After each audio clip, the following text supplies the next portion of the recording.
And this shiur is sponsored for the Refuah Shlema of Esther Bat Luna. It's sponsored by Simon Oziel and Ruth Biton. Thank you very much. And should this shiur and the Divrei Torah that are said in this shiur should give a complete Refuah Shlema to Esther Bat Luna. Now, today is Sefirat Haomer, day 20. It's also a day that in Eretz Yisrael and all over the world, people are remembering all of the fallen soldiers. Over 23,000 soldiers from that perished defending Am Yisrael, really protecting the Jewish people. We're going to speak about both of these things and the times that we're in now, the times of Sefirat Haomer, which is also the time where we mourn the 24,000 students of Rabbi Akiva. So you have all of that. You have all of that in one. The very, I would say, in one hand, it's a very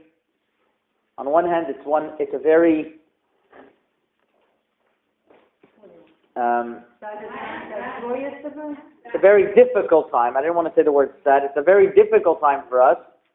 But on the other hand, it gives us much hope for our future, this time that we have. And how do we use the days of Sefirat Haomer properly is what I want to speak about. Starting with the following, in the Parashat HaShavua that we read, Parashat Emor, the Zohar HaKadosh writes that one has to be very careful in counting the days of Sefirat Haomer. And one who counts the days of Sefirat Haomer is tahor, is pure, and one who does not really care to count the days of Sefirat Haomer is not pure. And he will not be able to come to the days of Shavuot properly. That's what Zohar HaKadosh writes. Furthermore, the Rashash, which was one of the great Mekubalim, Rabbi Shalom Sharabi, one of the great Mekubalim, writes that the way that we conduct ourselves and our Midot during the time of Sefirat Haomer is a blueprint, it's indicative of the rest of the year, how we are going to have Hatzlacha. So if we properly utilize these days of Sefirat Haomer, it's going to give us a benefit for all year round. That's what the Rashash writes. Furthermore, there's also the Sefer Hemdat Yamim, who is also from the later students of the Arizal, writes that if somebody takes advantage during these days of Sefirat Haomer, he will be able to rise very, very high heights. And somebody who doesn't take advantage of the times of Sefirat Haomer, on the contrary, he could go down and down. So we see that this is a time of Sefirat Haomer that a person could take great advantage. And he has to be very, very vigilant in counting Sefirat Haomer. Now, before I continue, I'm asked this question often: should women count Sefirat Haomer? Should women count Sefirat Haomer? No. So We are exempted. Recommended. So the truth is like this: it's a mitzvah that's a time-bound obligation, and something that a woman is commanded. A mitzvot that a woman are commanded are mitzvot that are not time-bound, but mitzvot like tefillin and tzitzit and Sefirat Haomer, a woman is not obligated. Okay, not obligated, but should a woman count anyway? Why not? So you would say, why not? So I wanted to mention like this, that according to Kabbalah, not only are women not obligated to count Sefirat Haomer, but they shouldn't count Sefirat Haomer. But they shouldn't count Sefirat Haomer. You know, they should not count Sefirat Haomer, and I'll say why. Even without a beracha, they shouldn't count. Even without a beracha, they should not count. They should not count. And the reason is a little bit beyond us. It's a reason that's the Kabbalah. Okay, there is too much noise. Please, the rabbi cannot talk. Please, thank you. But in short, I would say the following. You know, this week I received a very, very special sefer in the Kollel. This week I received a very special sefer in the Kollel. It's a new writings that they found from the Ben Ish Chai. New writings that they found from the Ben Ish Chai. And they had to ransom it for hundreds of thousands of dollars for somebody who had it. And they paid money for it and they were able to get it. It's priceless. And this sefer of the Ben Ish Chai is called Mikab Tziel. He writes in Parashat Tzav, he writes in the Parashat Tzav that even though some say that women should count Sefirat Haomer and some even allow them to count with a beracha, but nevertheless, according to Kabbalah, women should not count because there are 3 mitzvot that it's detrimental for a woman to make a beracha on, which is tzitzit, tefillin, and Sefirat Haomer. This is according to Kabbalah because he doesn't get into the reasons al pi Kabbalah, but we'll see that the times of Sefirat Haomer, men have a lot of rectification to do over here. So you can put your husbands to work. You have to put your husbands to work. They have to work a lot. A woman's avodah is not necessarily to rectify all the different tikkunim that have to be done during Sefirat Haomer. It's more a man's job.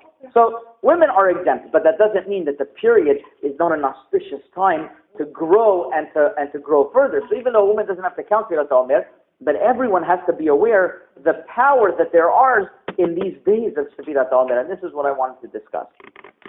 In the Sefer Shar HaKavanot, the very holy Sefer of Kabbalah, written by the student of the Arizal, Rabbi Haim Vital. You know, all of the Kabbalah that we have from the Arizal was written by his student, Rabbi Haim Vital. Haim Vital was written in Tzfat. They only knew each other for a very short period of time, but the Kabbalah that we have from the Arizal is from the Rabbi Haim Vital, very, very big tzaddik. And he writes that during the time of Sefirat Haomer, one should be very careful to take advantage of each day, that each day corresponds to a different midah. Each week corresponds to a different midah, and each day within the week corresponds to a detail in the midah. So, for example, we're going to speak lofty concepts, but it's important that we understand the energy that is going on during these days. There are 7 levels, 7 sefirot. There are really 10 sefirot, but really there are 7 sefirot that we work with, that each sefirah, each sphere we'll call it, for lack of a better term, each sphere is another level in us connecting to Hashem. And I'm gonna tell you each sphere, and I'm going to translate it as we go along. The first sphere is Chesed. Chesed, giving, kindness. That's one way to serve Hashem. Another way to serve Hashem is with Gvura, with strength, which some people would say it's the opposite of Chesed, but it's strength. It's knowing to hold back. Gvura. The third is Tiferet. Tiferet, we would say, is completeness. It's a perfect balance between Chesed and Gevura. The perfect balance between Chesed and Gevura. The fourth is Netzach. Netzach means endurance. The fifth is Hod. Hod is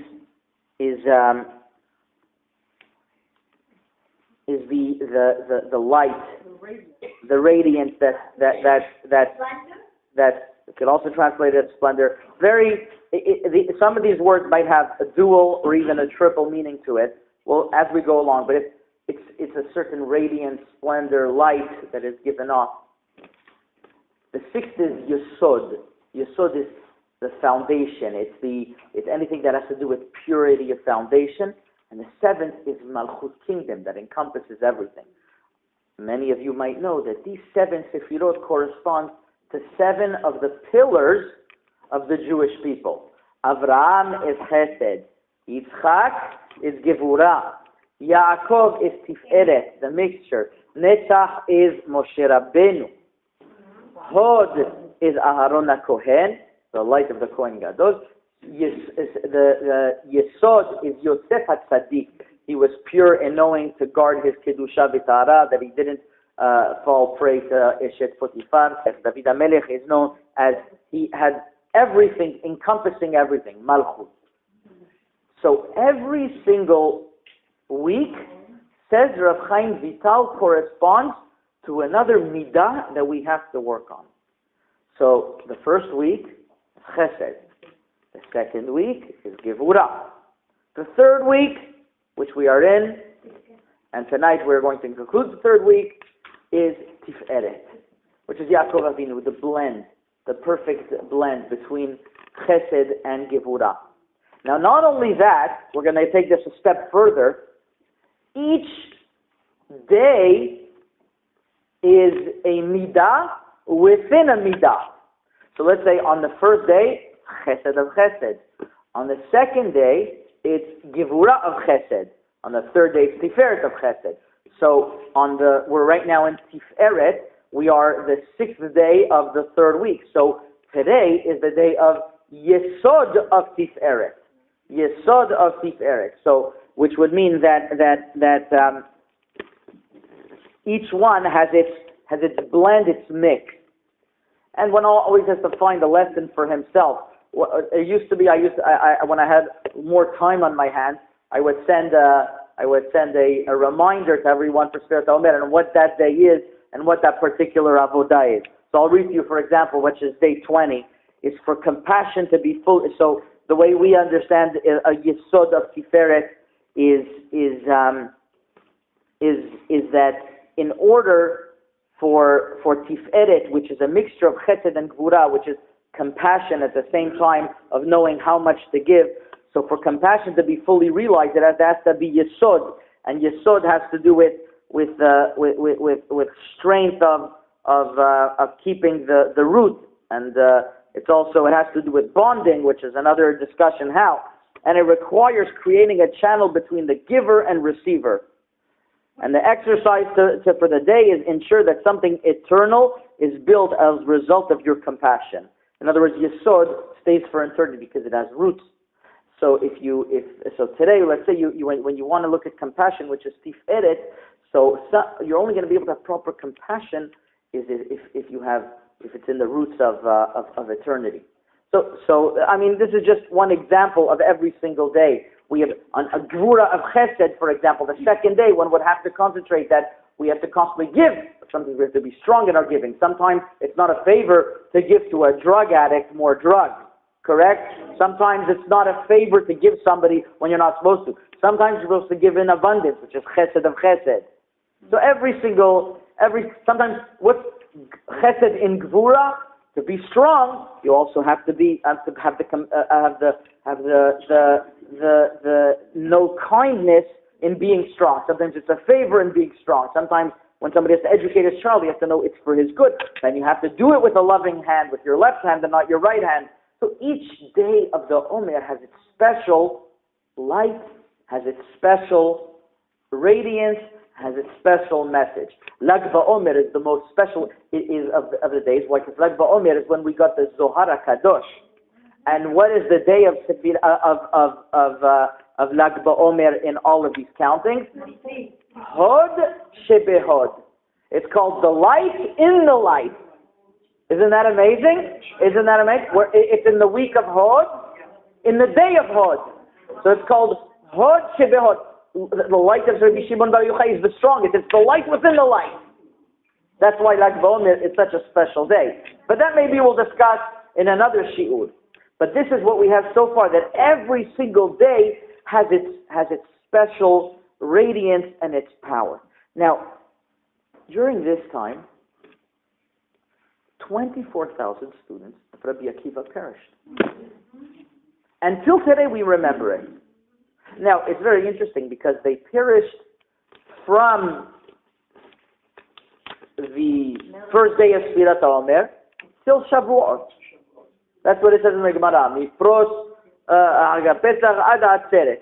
The whole time. So why is it that our mourning period is only until Leg BaOmer? That's question number one. We only mourn until Leg BaOmer. So because of the students, we have right, and second of all, yeah, and I have a bigger question. Lo alenu, we should never know. But if somebody has to sit mourning, what's the most stringent mourning period for a parent? How long does that last? A year, 12 months. So we've been doing this for how many years already? It's past a year, correct? So mourning shouldn't go past a year. Why all of a sudden, by the students of Rabbi Akiva, does it extend to more than just 12 months and extend for generations upon generations? It's a big question. It's a very, very big question. Because of the reason? So you're already starting to say the beginning of the answer. There was a big tzaddik who said the following, that when Moshe Rabbeinu went up to Shamayim to receive the Torah, Hashem showed him a vision of many years later of Rabbi Akiva teaching Torah. And Rabbi Akiva was teaching the students the secrets of the crowns on the top of a Torah. And have you ever seen the writing of a Sefirat Torah on certain letters? On certain letters, there's these crowns. There's like these three lines, and on certain letters, it's only on one line. It's crowns. Why these crowns? Rabbi Akiva was teaching his students every single crown, secrets in the crown. Every single crown had its secret. And Moshe Rabbeinu was looking at this, and he said, Hashem, why are you giving the Torah to me if you have people like Rabbi Akiva? So Hashem said, wait a second. Then he showed him fast forward that Rabbi Akiva his flesh was being combed and he was being tortured and died a horrible death. So Moshe Rabbeinu says, Zu Torah, Vezos Chara. This is Torah and this is its reward. So Hashem said, Shtok. This was my intention. Certain things you can't understand. So Moshe Rabbeinu was quiet. Now, all these students of Rabbi Akiva were taught these secrets. Where are these secrets today? Nobody knows them. Not even the greatest tzaddik knows them. Not even the greatest tzaddik knows them. Not even the greatest tzaddik knows them. Throughout the generations, you have Baba Saleh and Rabbi Chaim Pinto and even further down. The greatest tzaddikim don't know these stories. How come? It's buried with them. We are not mourning their bodies. We are mourning the Torah that was lost. Now, the question is, okay, we're mourning the Torah that was lost. Why was it lost? I understand. They didn't have the Midot that were necessary for their level. For our level, we can't even understand it. But for their high and exalted level, there was 1% something missing. Well, obviously, they were much higher level in Midot than any of us in this room, for sure. But no, we didn't even come close to that. But on their level, something was missing. Okay, something was missing. But why did all our secrets of Torah have to go? Why did all our secrets of Torah have to go? So here, we learn a very important lesson. One of the proponents of Musar means ethics, that somebody that brought this subject to light in a very, very powerful way, his name was Rabbi Israel Misalan. In around the middle 1800s, he revived the learning of ethics. And he was very adamant, and he taught his students that Torah without ethics is not Torah. And one time his student, his name is Rav Simcha from Kelm, Rav Simcha once said the following. He said that I have a secret that I want to tell that my Rav told me, my Rav Yisrael from Salant told me, that I'm afraid to say this over, but this is what he said. He said, somebody who understands it will understand it. And somebody who doesn't understand it, he's not going to understand it at all. He said that my Rav told me that once the Torah was given to Bnei Adam over here, and it wasn't given in Shamayim, even if you have a person who knows a lot of Torah, and he's a scholar, and he's able to tell you this Kidush in Torah and that Kidush in Torah, but he doesn't have proper ethics and proper Midot, it's not called Torah. Now, even though in Shamayim that's the right answer, it doesn't matter. Once the Torah was given over here, Torah that doesn't come along with proper ethics, Midot, it's not Torah, it's something else. It's not Torah. Could you believe it? It's not that Torah is one subject, ethics is one thing, and both things are important. No. Torah is not Torah if it's not in the highest level of ethics. That's why, I had the zichut, I had the privilege of living in Eretz Yisrael, in Yerushalayim, for many years. I would say for 10 years I lived there, and for 5 of those years, I lived across the street from a Rav. He was the master image of Musar, of ethics of the generation. His name was Rabbi Shlomo Volbe. He was the example of Musar. Everything he did and that he taught was a continuation of this Rav Yisrael from Salam. He was this type of great Gaon.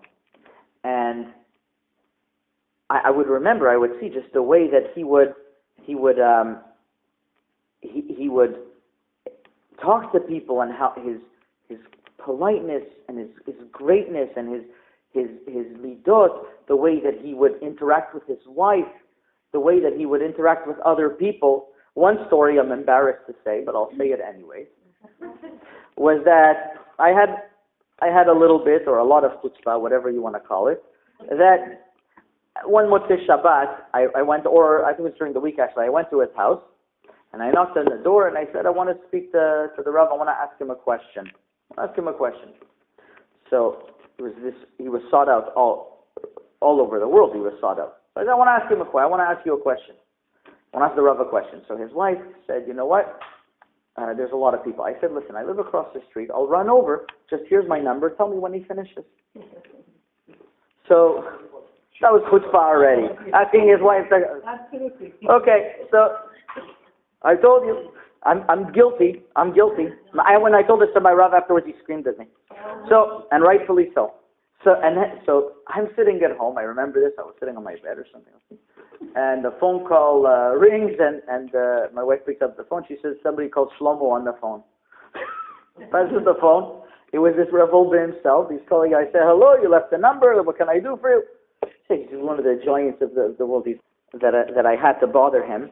And he was just in his pashtut and his humble appearance and his patience and his everything included. And he would always say the following. He would say this constantly to the students. Then Motzei Shabbat, we would go Havdalah to hear his Havdalah. Then we'd wait in the car. They would go from Givat Shaul to a yeshiva in Beit Vagan called Kol Torah. Over there, he would give to thousands of students to hear Divrei Torah. And over there, he would say the following. He said this many times.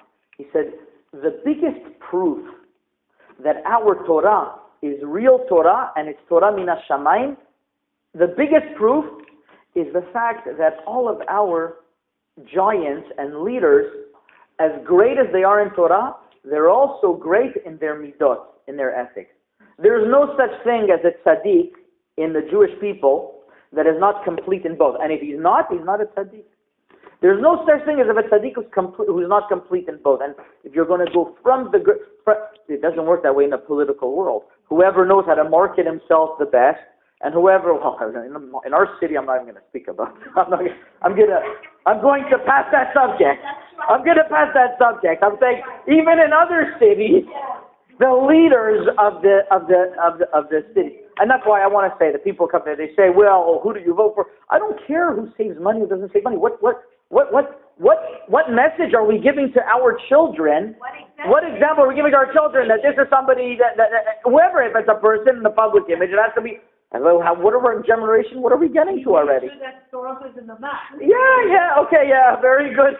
It's a very interesting way of getting it on the map. But I don't even want to discuss that now. I really don't want to discuss that. But what is very interesting is that by the leaders, the nation of the world, not necessarily whoever's in office. Maybe they could be some good people sometimes just. But that's not what gets them there. By us, if you go from the Gedolei Torah, Rabbi Rafael Verdugo, and Rabbi Yitzchak Ben Walid, and the Hafetz Hayim, and the Ben Ish Hai, and the Ora Chaim HaKadosh, the greater that they are in Torah, we find that their exact greatness as well is in their Midot. There is no difference. And this is why the students of Rabbi Akiva, we lost their Torah. And this is not for us to understand on our level. But if something was deficient in their midot, the Torah is not a Torah. So we lost the secret because it's not information. It's not information. It's a special power, energy, wisdom called Torah that comes along with proper midot. And that's what we're mourning. We're mourning on that wisdom that we lost. And why do we lose it? Because there was something deficiency in Torah. And that's why during this period, we work on Midot. That's what we work on. Midot is what we work on because Midot is going to help us improve day to day. Yes? They had a negative quality to say that they did not respect each other. That's why the Romans came and they killed them all. In what way they did not respect each other? They were all students of the same Rav, Rabbi Akiva. This is a mystery that if I knew the answer, I would be known for this answer. But nobody knows there's a lot of speculation. There's a lot of speculation. The Gemara writes 4 words. Shelo nahagu kavod. Well, 5 words. Shelo nahagu kavod. They didn't conduct themselves with honor one to the other. What does that mean? I have no idea. And I'm saying a disclaimer right now. Please do not ask me because for their level of tzaddikim, I have no idea. But that's fine. I don't have to know everything, right? So it's the same thing like there is a big Mekubalim that they are really tzaddikim, and then when you go to him and then you give him a problem, something, and he will see the vision, he will see the future of your problem and everything, and he will just give you instructions what you have to do, but he will not tell you what does he see. Is it because that's your note of Kedusha, that they can see things, a vision, and they have to keep it a secret, like what the tzaddikim didn't keep a secret? When I get there, I'll tell you. I don't know. You know what? I didn't go to that school yet. I didn't go. Usually it's only Rabbanim. I want to tell you like this. Usually it's only Rabbanim from prominent families that have something called Zichut Avot. And they have a certain feeling of the Zichut Avot that they're from their forefathers and parents. But you have to be very careful of those who are going to come and ask you for money and then this and then they make a remark. The real ones, I think it's something to do with Zichut Avot. I haven't gotten there, so I don't know. I think yes. Apparently this century there were about 3 years. Continuing on that point, this is why we read Pirkei Avot during this period, because it's a time to work on our midot, and like Mrs. Oziel mentioned, Imen Torah and Derech Eretz, Imen Derech Eretz and Torah, it's all part of the same structure, that we have to work on our midot and our special energies that we receive during this time, and that's why it's a time of din, it's a time of judgment, it's a time that we have to especially be compassionate to our fellow brothers. And that brings me to today. Because one has to understand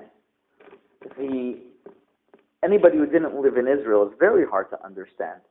But the sacrifice that young soldiers, and I'm going to say not only young soldiers, all of those who perished in the terrorist attacks.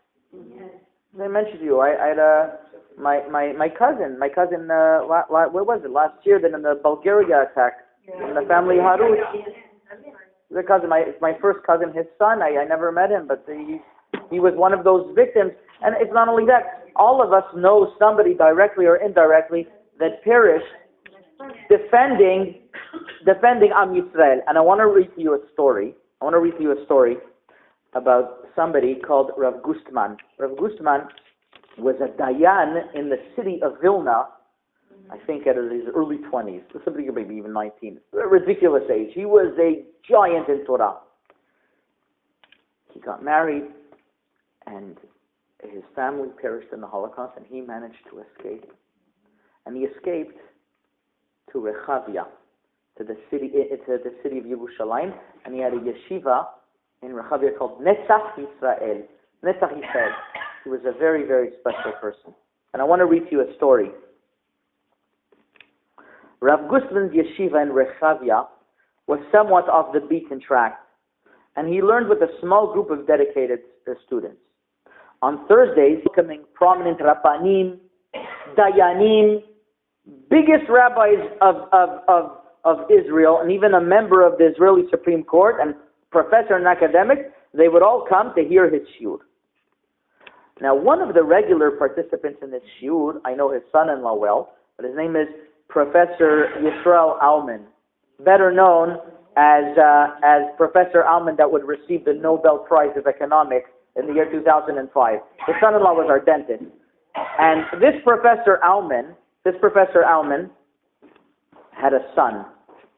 In June 1982, the war broke out, and Israel attacked Lebanon, seeking to destroy the PLO infrastructure that had its base there. Among the soldiers called for reserve duty was Shlomo Aumann from the Yeshivat Shalavim. It was a yeshiva. And he's also a student of Hebrew University.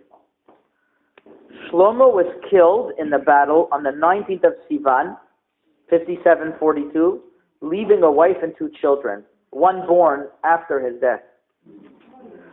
Rav Gustman brought the whole entire yeshiva to the funeral, to the levaya.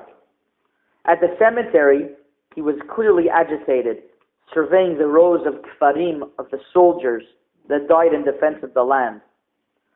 On the way back from the funeral, he told one of his talmidim, "They are Kidushim." A second student asked him, "Even if they're not religious?" Rav Gustman replied, "Every single one of them."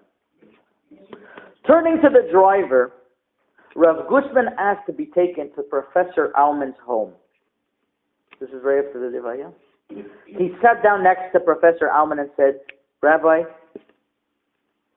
I very much appreciate your participating in the Levaya." So Professor Aumann told him, "I appreciate that you came and the whole yeshiva, but you don't have to come now." Rav Gustman told him the following.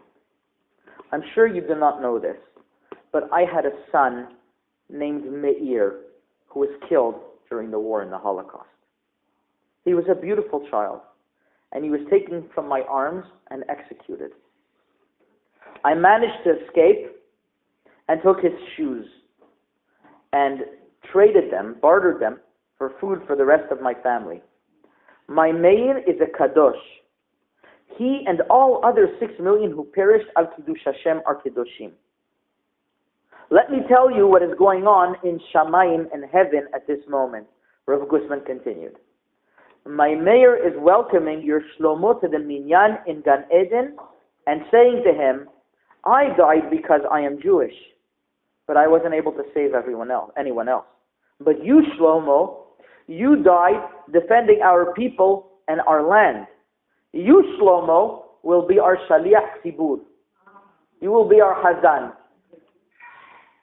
I never had the chance to sit Shiva for my mayor, Rav Gusman said. Let me sit here with you for just a bit longer. So on this, Professor Amen replied, I didn't think I could be comforted, Rebbe. But Rebbe, you comforted me. Wow.